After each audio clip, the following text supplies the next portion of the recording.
माऊली, अगं किती ती कामं करशील? आता तुझे दिवस काय असे कष्ट करायचे आहेत का? तुझी मुलं सुना अगदी गुणी आहेत. त्या वीरेन आणि अनुसूयेसारखीच पण आपल्या कथेमध्ये किती बिकट परिस्थिती तयार झाली आहे पहा. नवरोबाची परिस्थिती कायम कात्रीत सापडलेल्या दोऱ्यासारखीच असते. म्हणजे आईचं ऐकावं की बायकोचं. पण आपल्या वीरेंनं ज्या प्रकारे अनुसूयेला पाठिंबा दिलाय त्यानं मैनावती मात्र फारच दुखावली गेली आहे. नागणीच्या शेपटीवर पाय ठेवल्यावर जशी ती चवताळते तशी ती झाली आहे. आणि तिच्या दंशापासून अनुसूया कशी बचाव करेल?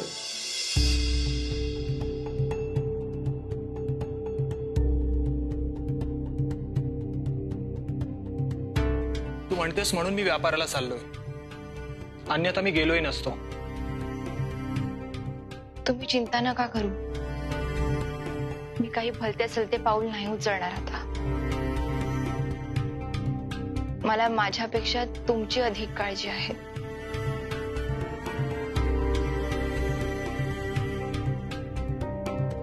येतो मी.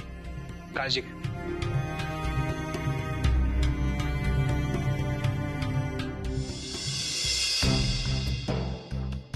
आई, बाबा, मी येतो. आज नव्या व्यापाऱ्यांना भेटायला जायचे आहे, व्यवसाय वृद्धीसाठी. त्याआधी कुटुंबवृद्धीकडे लक्ष द्या.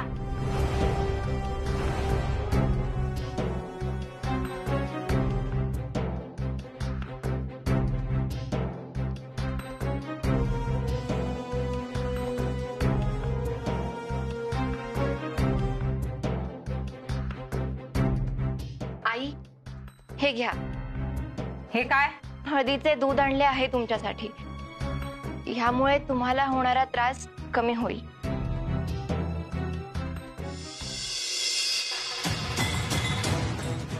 इतकीच माझी काळजी असेल ना तर मग अशी उभी का इथे? निघून जा एकदाची. एकदाच सांगते, माझ्या मुलाचे कितीही कान भर, त्याला कितीही प्रेमाच्या जाळ्यात फास, पण मी तुला या घरातून बाहेर काढल्याशिवाय राहणार नाही. ओम भवती भिक्षाम देहि. हो बाबा, माफ करा. हा, पुढच्या घरी जा. बाबा, घरी आलेल्या पाहुण्यांना असे रिकाम्या हाताने पाठवू नये. असं? मग घरच्या माणसांच्या अपेक्षाचं काय? आणि काय देशील तू त्याला? जा बाई जा. इथे आम्हाला तर उपाशी ठेवलंच आहेस. बाहेरच्यांना तरी भिक्षा घाल. जा, दे त्यांना भिक्षा. हो महाराज, आलेच मी.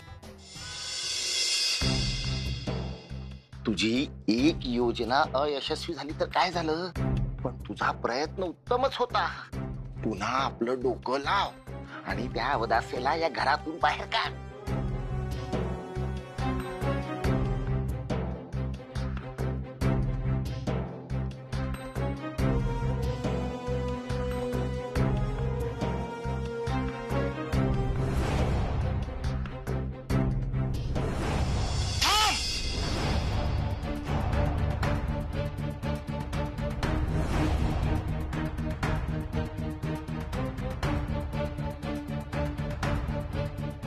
शो शो शो शो, घोर पातक घडला असतो माझ्या हातून. मी ही भिक्षा कदापि स्वीकारू शकत नाही. महाराज, काय झाले? माझे काही चुकले का? काय चुकलं? अधर्मी वागलीस तो. एका तपस्वी योगी पुरुषाला भिक्षा प्रदान करणं हे म्हणजे खरं तर किती पुण्य कर्म. पण आपण असं निपुत्रिक असताना हे वर्तन वर्ज्य आहे. याचा तू एकदाही विचार केला नाहीस. परंतु महाराज, आपल्याला कसे? माझ्या तपस्साधनेवर शंका घेऊ नकोस पोरी, पण तुझं हे वर्तन अक्षम्य आहे. परंतु महाराज, माझी भावना तर सात्विक आहे ना. ती आपण बघून तरी. थोबाड बंद ठेव तुझं. क्षमा असावी महाराज. आज हिच्या चुकीमुळे तुमचा धर्म भ्रष्ट झाला असता. मी तुम्हाला आता आमच्या दासीच्या हातून भिक्षा देते. तिला अपत्य आहेत. अनुराधा, आले आले मालकीन बाई. काय झालं? तू त्यांना भिक्षा दे. हो ग बाजूला.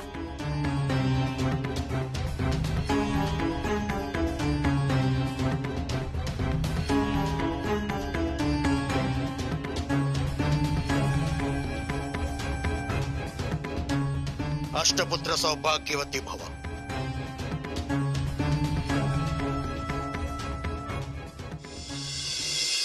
पाहिलंस, आता परक्या माणसांना देखील तुझ्यातील उणीव भासू लागलीये. अगं तुझ्यामुळे किती क्लेश सहन करावा लागते आम्हाला, तुला काय कळणार. आज तुझ्यामुळे त्या महाराजांचा धर्म भ्रष्ट झाला नसेल, पण आमचा झालाय. आई,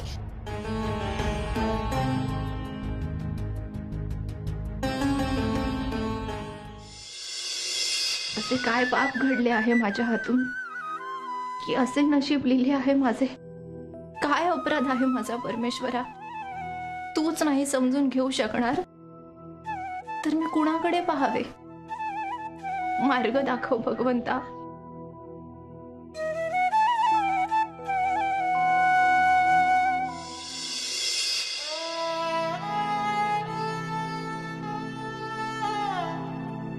अनुसूया, चल उठ, भोजन करून घे. घे, एक घास खाऊन घे. अगं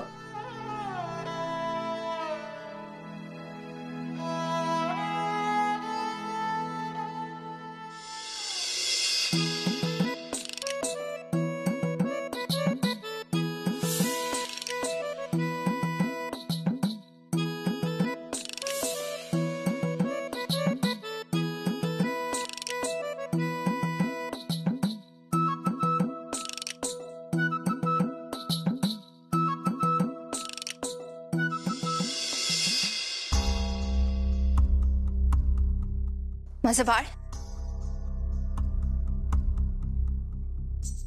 बाळ कुठे गेलं माझं? माझं बाळ नाहीये तिकडे, पण इथेच होतं.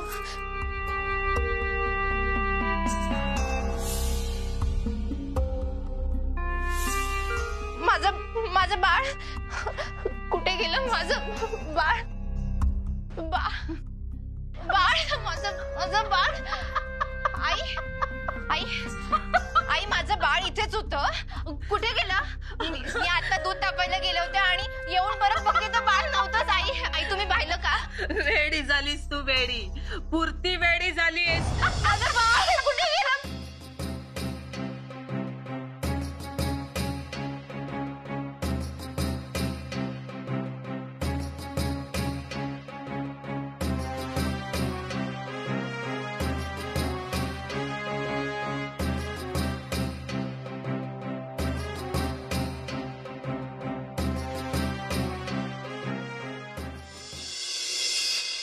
ए ताई, ए ताई, ताई, ताई, कपिल, काय झाले ताई? सावकाश सावकाश. ताई, तुला काय अवस्था करून घेतली स्वतःची? भाऊजी, हवीची इतकी गंभीर अवस्था झाली आहे आणि तुम्ही एका शब्दाने कळवलं देखील नाही. अहो, आपण उपचार केला नसता का?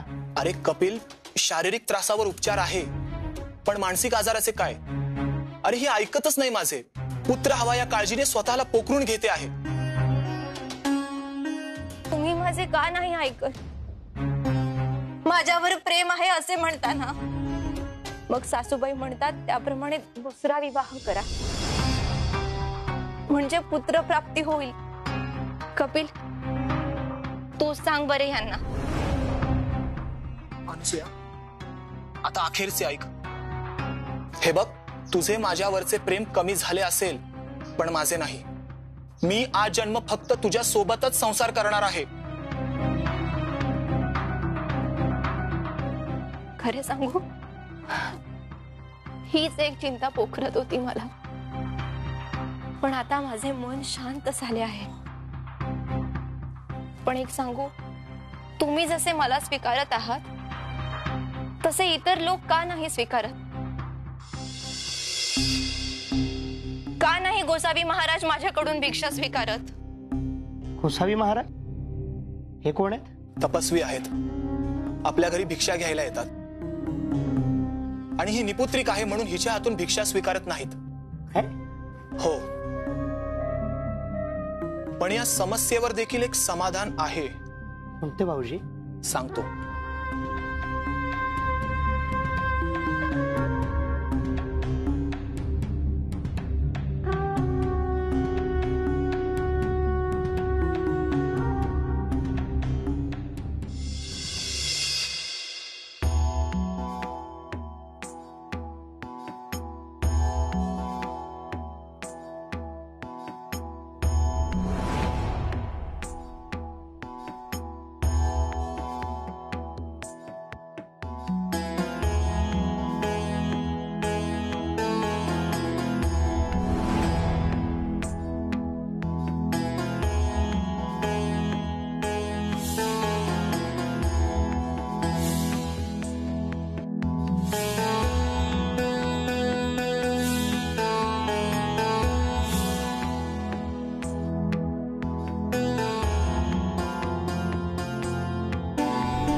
एका योगी तपस्वी पुरुषाचा नियमभंग केलायस,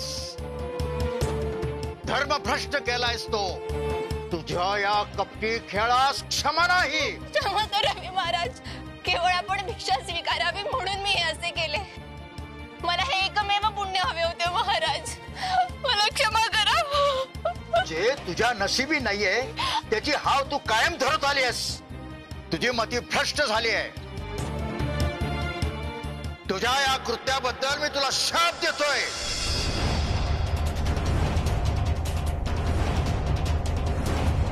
तुझी गोस आजन्म कोरडीच राहील.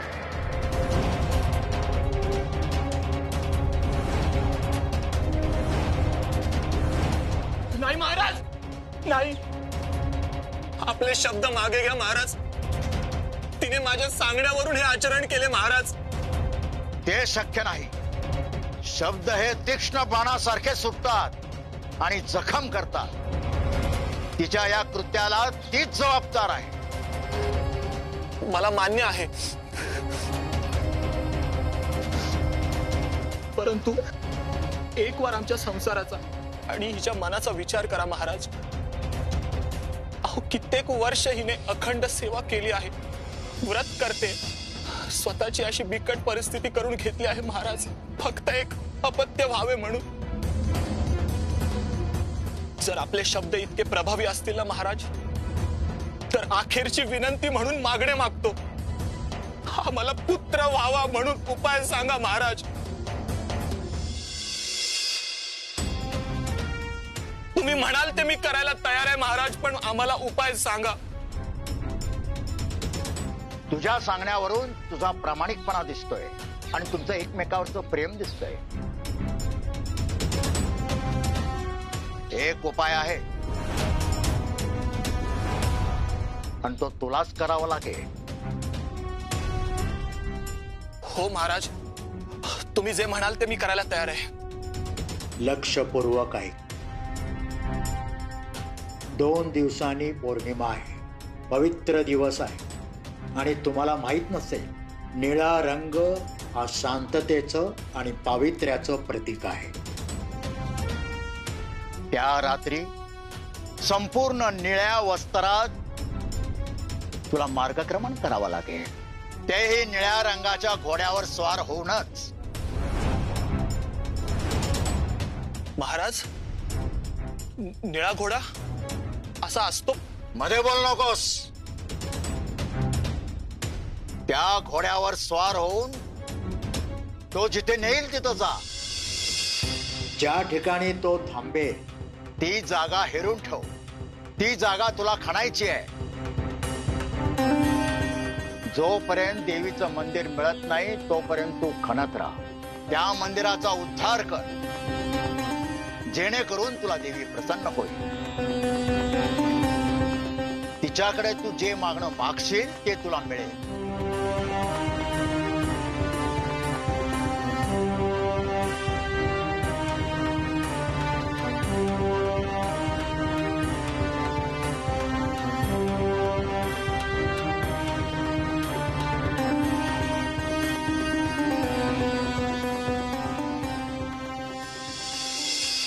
काही नाही, हे असं काहीही करायचं नाही. हे असले अघोरी उपाय करून पुत्रप्राप्ती होत नसते. झाला खेळ, खूप झाला. आता अगदी असह्य होत चाललंय. आधी हिला इथून हाकलून दे. एक वंशाचा दिवा देखील देऊ शकत नाहीस, उलट शाप पदरी पाडून घेतेस. क्षमा असावी, मी लहान तोंडी मोठा घास घेतोय. पण आत्ताच त्या महाराजांनी एक उपाय सांगितला ना. उपाय? कसला उपाय? दोष हिचा, पाप हिनं केले आणि प्रायश्चित्त माझा मुलगा करेल? हा कसला न्याय? अहो पण बाबा, यात तिचा किंवा माझा प्रश्नच येत नाहीये. प्रश्न आहे तो आपल्या घराचा. घरासाठीच करायचे आहे ना. आम्हाला ही थेरं मान्य नाही. एकदा सांगितलं ते सांगितलं. आई, बाबा, ही आमची अंतिम इच्छा असे समजून तरी मान्यता द्या. अंतिम इच्छा? ऐक तर मग वीरेन, तू जर हे पाऊल उचललंस ना तर या घरात तुझी आई जिवंत दिसणार नाही.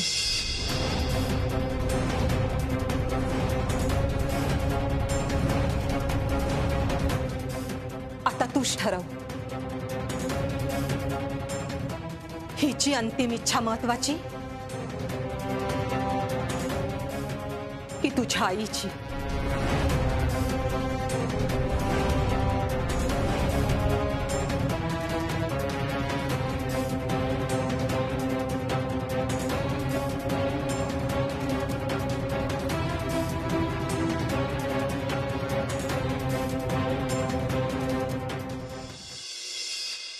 पाहिलंस ना माऊली, त्या बिचाऱ्या अनुसूयेला अपत्य होईना म्हणून टोचून बोलणारी तिची ही सासू त्या तपस्वींनी उतारा सांगितला आहे. तर ते ऐकून वीरेनला म्हणते काय, तर हे असले काहीही करायचे नाही. तुझी बायको निपुत्रिक राहिली तरी चालेल. त्यामुळे वीरेन आणि अनुसूयेला आणखीन किती चटके सोसावे लागतात आणि ते सोसून देखील काही पदरी पडतं का ते पाहू पुढल्या भागात. तोवर उतू नका, मातू नका आणि घेतला वसा टाकू नका.